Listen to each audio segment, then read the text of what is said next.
انسان کا سب سے بڑا دشمن شیطان ہے، اور شیطان کے لیے یہ بات مقدر ہے کہ وہ ہلاک ہونے والا ہے، برباد ہونے والا ہے،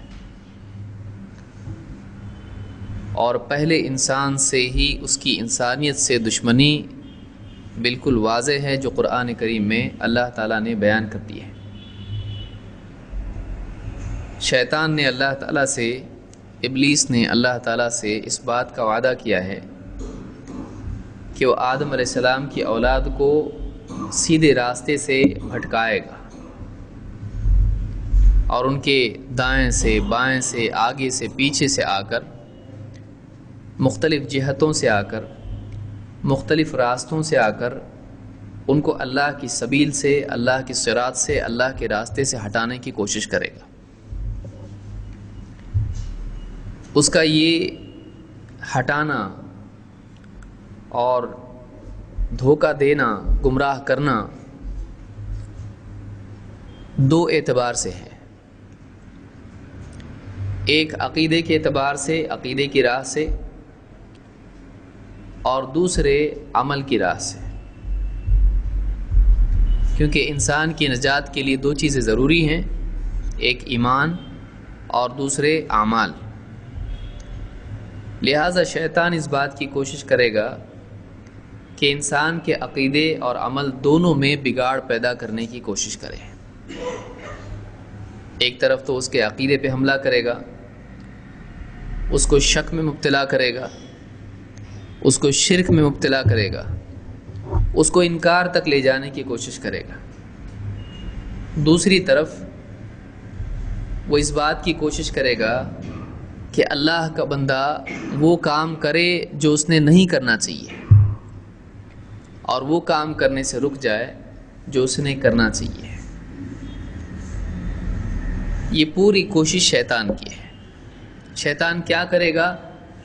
اختصار کے ساتھ اگر کوئی آدمی جاننا چاہتا ہے تو وہ یہ چیز ہے کہ انسان کو شرک، کفر یا نفاق، ان تینوں میں سے کسی چیز میں مبتلا کرنا، پھر عملی اعتبار سے جو کام کرنا چاہیے اس سے روکنا، اور جو کام نہیں کرنا چاہیے اس کام کا کروانا۔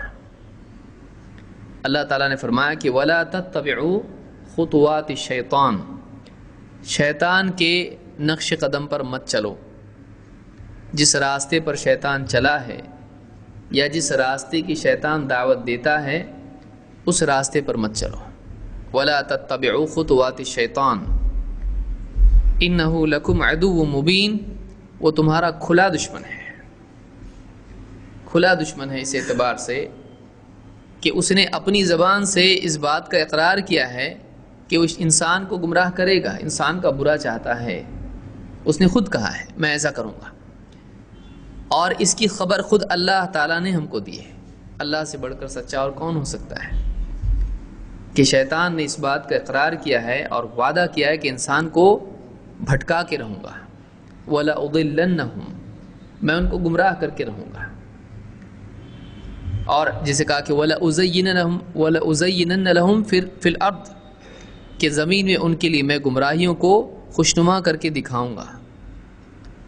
تو شیطان نے خود کہا ہے وہ بھٹکائے گا، وہ برائیوں کو مزین کر کے دکھائے گا، وہ اللہ کی نافرمانی کی طرف انسان کو لے جائے گا۔ اس نے خود اقرار کیا اس بات کا، اس سے زیادہ ثبوت اور کیا چاہیے؟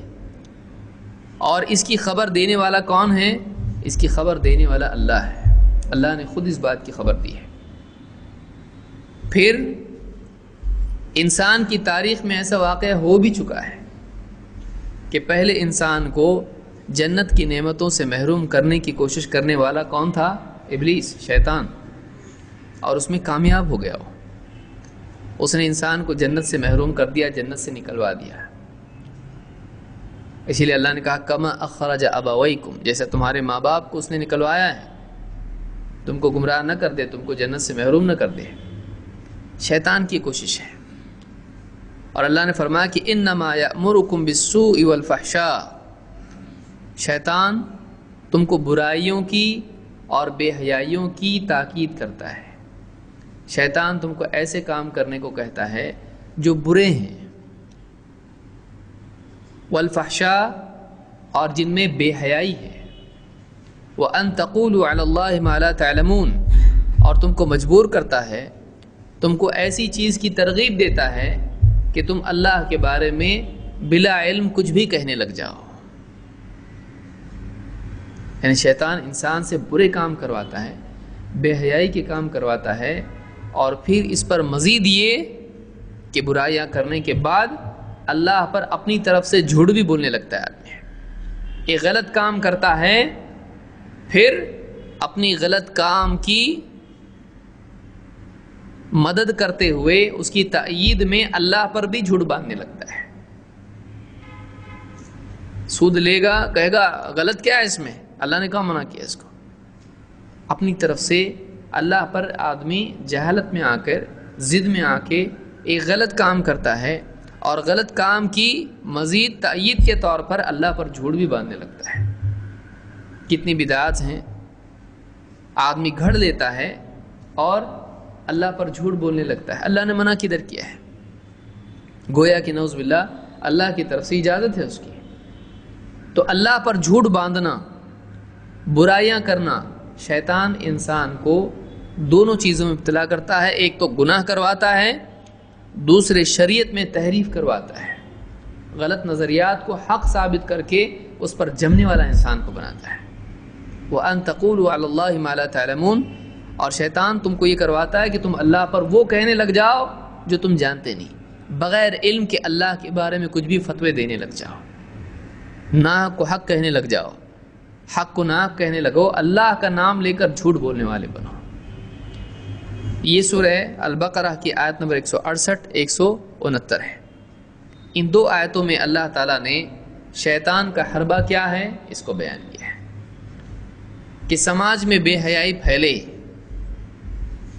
سماج میں اخلاقی گراوٹ پیدا ہو، لوگ ایسے کام کریں کہ جو اسلامی شعار سے گرے ہوئے ہوں، اسلامی اصولوں سے گرے ہوئے ہوں، مسلمانوں سے وہ کام کروائے جو حیا اور اخلاق اور کردار سے گری ہوئی ہوں۔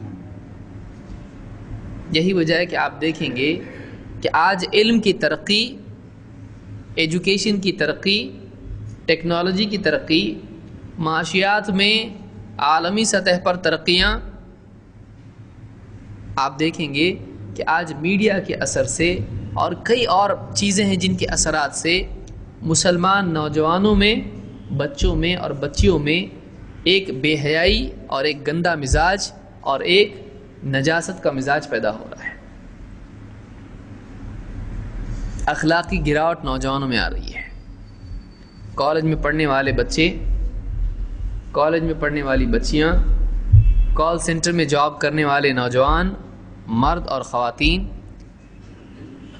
ان کے اندر بلکہ بستی بستی میں بھی، چاہے پڑھے لکھے ہوں یا ان پڑھ ہوں، فلموں کے اثر سے اور اسی طرح سے بہت سارے معاشرتی خرافات جو مسلمانوں میں پھیل رہے ہیں اور آزادیاں جو پیدا ہو رہی ہیں، اس کے نتیجے میں نوجوانوں میں یعنی لڑکوں میں اور لڑکیوں میں بے حیائی اور بے راہ روی عام ہو رہی ہے۔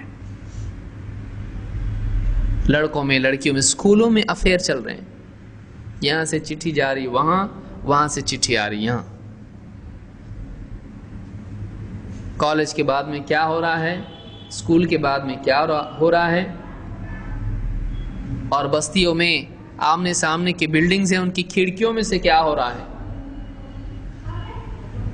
آج عام طور سے یہ بے حیائی ہے، بے حیائی عام ہو رہی ہے، لوگ اس گمراہی کی طرف جا رہے ہیں۔ نکاح کا مشکل ہونا بھی اس کے اسباب میں سے ہے کہ جوان بچیاں گھروں میں بیٹھی ہوئی ہیں اور دہیج کی لعنت کی وجہ سے جوان بچیاں گھروں میں ہیں، اور پھر دھیرے دھیرے جذبات ان کے دل میں تو ہیں، پھر ورغلانے والا شیطان ورغلاتا ہے، اور پھر سامنے ایسے اسباب دکھائی دیتے ہیں کہ کوئی اپنی طرف لبھا رہا ہے، کوئی اپنی طرف کھینچ رہا ہے، تو آپس میں اس طرح کے تعلقات جو غیر شرعی ہیں، ایک دوسرے کو دیکھنا ابتدا ہے، اور اس کے بعد میں ساری چیزیں آگے شروع ہو جاتی ہیں۔ بعض اوقات زنا تک معاملہ چلے جاتا ہے، زنا تک معاملہ چلا جاتا ہے۔ مسلم بچیاں غیر مسلم نوجوانوں کے ساتھ میں کالج میں پڑھتے پڑھتے آگے بھاگ جاتی ہیں، گھر چھوڑ کے نکل جاتی ہیں۔ کیا کچھ نہیں ہو رہا ہے، سڑکوں پہ آپ دیکھیے، بازاروں میں آپ دیکھیے، بلکہ گارڈنز وغیرہ میں آپ دیکھیں گے تو کوئی آدمی سمجھے گا کہ شاید بیوی شوہر ہوں، لیکن بیوی شوہر نہیں ہیں۔ ان کا برقع ان کی پہچان کو چھپانے کا ذریعہ بن گیا ہے۔ ماں باپ نے ان کو حجاب دیا، برقع دیا، کیوں؟ تاکہ ہماری بچی کو کوئی پرائی نگاہ نہ دیکھے۔ لیکن وہی بچیاں آزاد مزاج ہونے کے بعد میں دین زندگی میں نہیں ہونے کی وجہ سے کیا کر رہی ہیں؟ اس برقعے سے کسی کو کیا معلوم پڑے گا کون بیٹھا ہے؟ غیر مسلم لڑکا ہے گارڈن کے بینچ پر اور مسلمان لڑکی ہے۔ غلطی سے کبھی کچھ غلطی ہو جائے، پکڑے جائیں، ہمارے کالج کا فرینڈ ہے، ایسا کوئی معاملہ ہمارا نہیں ہے، اور بعض اوقات معاملہ اتنا آگے ہو جاتا ہے کہ اس کو نکاح سے کم نہیں کہا جا سکتا ہے، بس شرعی نکاح وہ نہیں ہے۔ آج عام طور سے چیز دیکھنے میں آ رہی ہے، کالجز آپ دیکھیں، بچے جا رہے ہیں پڑھنے کے لیے، پڑھ رہے ہیں، لیکن فلموں کے اثرات سے اور عمر کا تقاضا ہے کہ ایک دوسرے کی طرف دونوں کا رجحان ہونا لازمی چیز ہے۔ پرائے مرد ہے، جوان بچی ہے، جوان بچہ ہے، مسلمان ہے، غیر مسلم ہے، دونوں کا ایک دوسرے کی طرف کھنچاؤ ہونا یہ طبعی چیز ہے، اور شیطان ان کے دونوں کے جذبات اس عمر کا فائدہ اٹھاتے ہوئے، کچھ تجربہ نہیں ہے، شیطان دونوں کو قریب لا کر ان دونوں کو گمراہی میں مبتلا کرے گا۔ اس کا یقین بہت زیادہ ہے، امکانات بہت زیادہ۔